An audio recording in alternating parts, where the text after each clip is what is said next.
Thank you, Katy Perry. Our halftime score, Archbishop Spalding leading Dr. Phillips 28-23, semifinal game of the ESPN Rise National High School Invitational with Abby Wayner. I'm Anish Shroff, and if you're Dr. Phillips, you got to say, hey, we committed 15 turnovers in the first half, still only down 5 at the break. They're shooting 40%, both from the field and the three. It's simply opportunities at the basket that they're not getting. They have to pick and choose when they run or when they set up in half court. Archbishop Spalding 4 for 7 from beyond the arc. What do you make of the way they've attacked the zone defense employed by Dr. Phillips overall? When they do go inside of that high post, they do a good job of extending the defense. Watch the defense fly out, both at the top and on the bottom. It opens up that wide open lane to attack. They're not doing that every time, though, but they need to go inside out, right back in. It works well for them. Sydney McCaskill, 7 points, 4 rebounds, leading the way for Dr. Phillips. Taryn Griffey, Ken Griffey Jr.'s daughter, has 6. Maggie Morrison headed to Vanderbilt, 5 points for Archbishop Spalding. And Tori Chestnut with 6. High score for the Cavaliers. Archbishop Spalding with the ball there in the white. Dr. Phillips in the black with the blue trim. Open look in the corner, no good, doesn't fall for Sheree Swinson. Camille Calhoun working the boards. It's 11 offensive rebounds for Archbishop Spalding, and I guarantee you at halftime, Coach Anthony Jones talks to his team about taking care of the basketball. Hannah Shively skies in for the offensive rebound.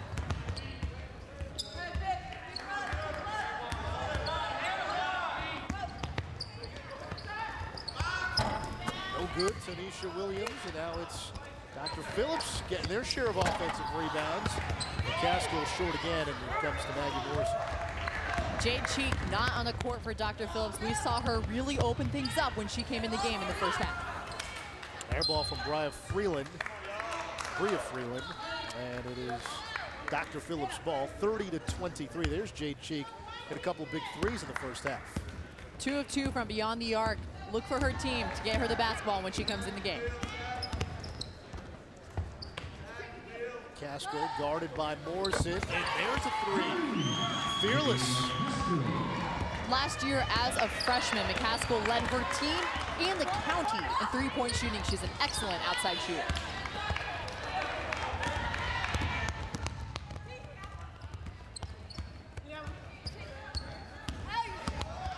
Taryn Griffey all by herself, and she'll head to the line to shoot 2. Griffey, the team's leading scorer as a freshman, better than 15 per game.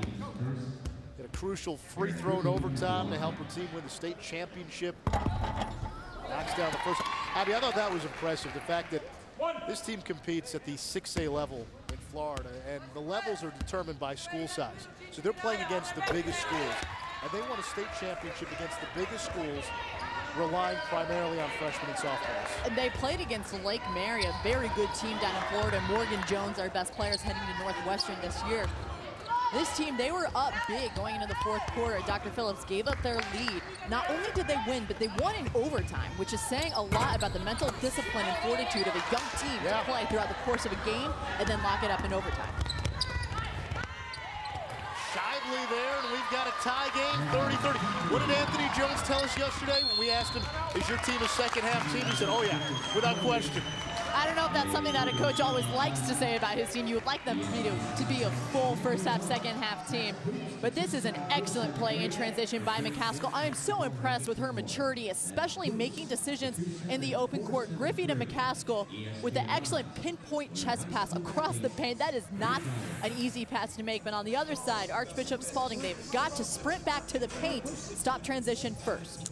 Seems a little bit like a replay of yesterday where Dr. Phillips trailed at halftime in the play-in game against Riverdale Baptist, a team, by the way, in Riverdale that had 4 Division I commits and 2 of the top 60 juniors in the class of 2012. And we saw Dr. Phillips come out of halftime, and it looked a little bit like a different team, more focused, more poised, less turnovers, and more efficient. What I saw in the second half of that game was one team in Riverdale Baptist who let the extra things get to them, the referees, the crowd, the impact of the game. They were talking to each other, they were talking to the refs.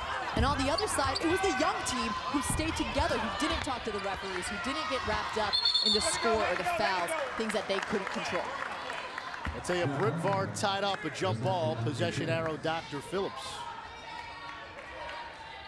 Anthony Jones wanting a foul. Bria Freeland now picking up Griffey full court. They're going to look to deny her the basketball. Freeland on Griffey and Morrison on McCaskill.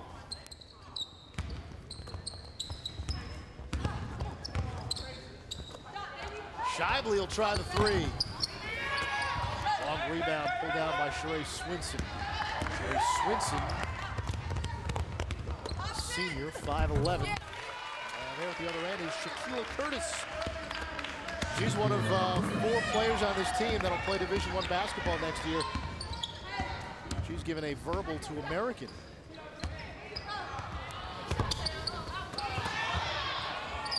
Archbishop Spalding, while they're doing a good job on ball screens, they're playing personnel going over on McCaskill and Griffey. They're not doing a good job making sure that they don't allow that kickback to whoever set the screen. There's Morrison leading the break. Curtis saves it.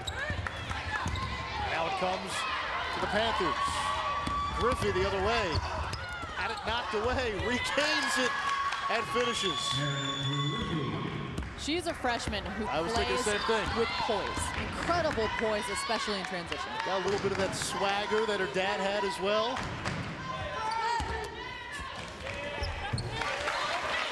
Nice runner there by Camille Calhoun.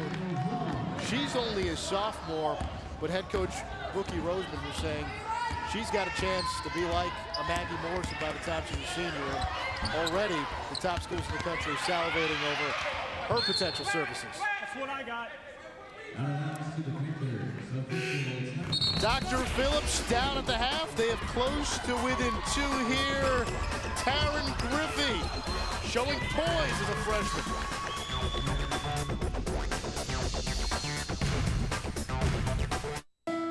What does it take to fly?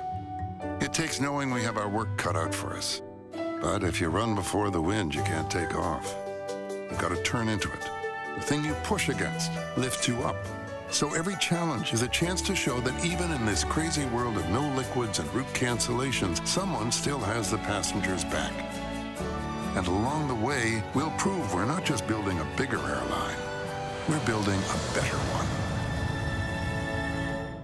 You know you're exposed to criminals, but you've heard how expensive security can be. Some security companies can charge over $50 a month for professional security monitoring. Don't get ripped off. Doesn't your family deserve the best in home protection? That's LifeShield Home Security. With LifeShield, America's toughest home security system, you get professional monitoring including fire, carbon monoxide, medical emergencies, flood, freezing, and of course, security. Other companies charge extra for this kind of coverage and outrageous fees for personal monitoring and system access. ADT would charge you over $1.70 a day for this service. Act now and you can try LifeShield with professional monitoring for less than 60 cents a day. That means you can save over $350 this year. Plus, with LifeShield, you can arm, disarm, and monitor your system from anywhere in the world for free. LifeShield has 3 control centers, so if one is destroyed, the other 2 continue to alert. Power goes out, internet goes down, phone lines are cut. You're protected. Call now to get LifeShield's professional monitoring for less than 60 cents a day. Call 1-888-907-4736. With Abby Weiner and East Schroff here at the Hanley Center on the campus of Georgetown Prep, it's Dr. Phillips trailing Archbishop Spalding with 3:56 to play in the third quarter. And Archbishop Spalding, located in Severn, Maryland. They're nicknamed the Cavaliers, founded in 1966, and they were the Washington Post's #1 DC area team this season.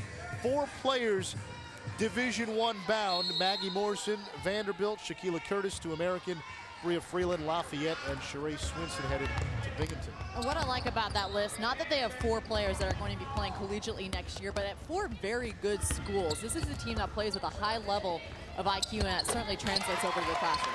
Sydney McCaskill knocking down a 3, and Dr. Phillips has its first lead here in the second half. 13 for McCaskill.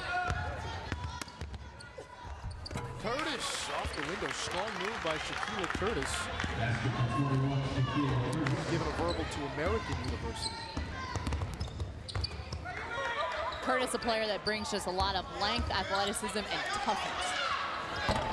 McCaskill that time couldn't get the 3 to fall.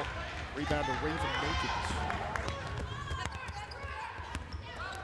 Curtis again, no good, but she's fouled and will head to the line to shoot 2. While Morrison isn't getting things done by scoring the ball herself, I'm really impressed with her ability to look up the court and have that confidence in her teammates to make that pass ahead, knowing they'll either convert themselves or she'll get the ball back at some point throughout the offense. I mentioned the great bloodlines of Taryn Griffey, her dad, of course, Ken Griffey Jr. Shaquilla Curtis comes from an athletic family as well. Her mother played college basketball and softball, and her dad was a college football player.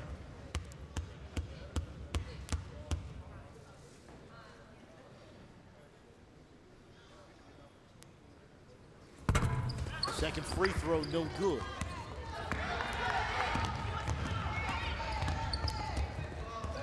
Archbishop Spalding now picking up that pressure on their man-to-man D, trying to force the ball out of the hands of either McCaskill or Griffey. Griffey open from the outside, yes. Those two play extraordinarily well together. They know where each other is on the court, when to penetrate and when to kick. This is a duo that I cannot wait to watch in the upcoming years.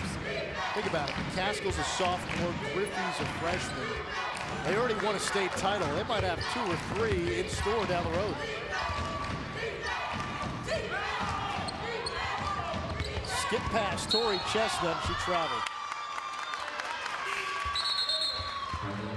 And Griffey, knowing spacing, when McCaskill looks to penetrate, watch Griffey as she fades, takes her time. She knows her player goes to help as McCaskill penetrates. Excellent spacing by the freshman and sophomore duo. We gave all the players a questionnaire to fill out where they listed, favorite food, favorite activity, favorite hobbies. One interesting thing on Taryn Griffey's questionnaire, when asked who her favorite athlete was, you figured she'd say your dad, but she wrote down Kobe Bryant.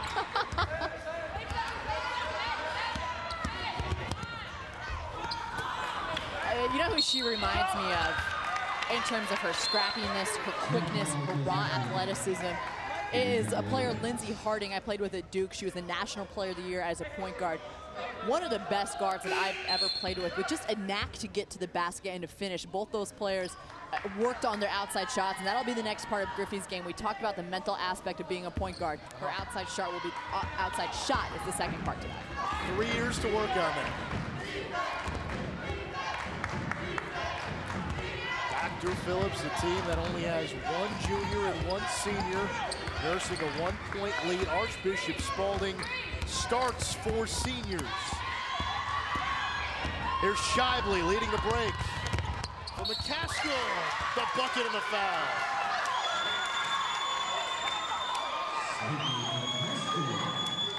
Defense predicates offense for this Dr. Phillips team. When they can get things amped, create steals on the defensive end, they do a really good job of then translating that into offense on the other. McCaskill completes the 3-point play, and Dr. Phillips has a 4-point lead, its largest of the game.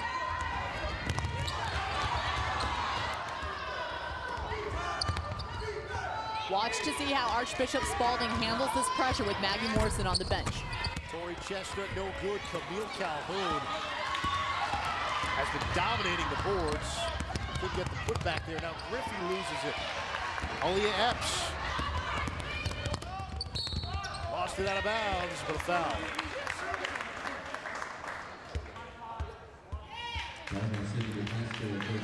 Taryn Griffey, another part of her game is she has that aggressive nature, and as a coach, you never want to take that away. And in transitions,